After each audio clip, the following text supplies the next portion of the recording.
राज्याचे दिवंगत उपमुख्यमंत्री अजित पवार यांच्या निधनानंतर देशभरामध्ये ठिकठिकाणी त्यांच्या अस्थीचं विसर्जन केलं जात आहे।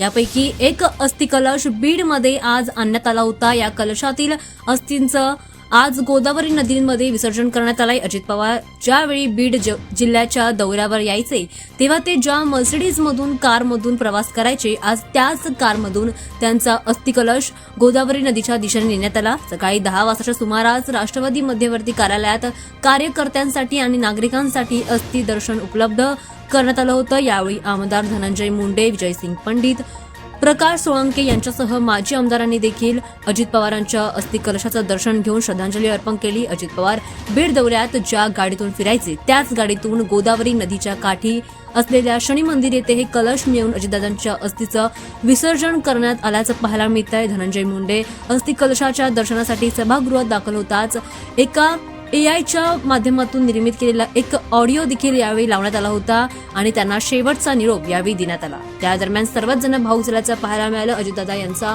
28 जानेवारीला बारामती येथे विमान अपघातात त्यांचं निधन झालं। अजित पवारांचं विमान धावपट्टीवर उतरत असतानाच जमिनीवर कोसळून त्याचा मोठा स्फोट झाला होता आणि यामध्ये अजित पवार यांच्यासह 5 जणांचं निधन झालं। या घटनेनंतर संपूर्ण महाराष्ट्रात मोठी शोककळा पसरली।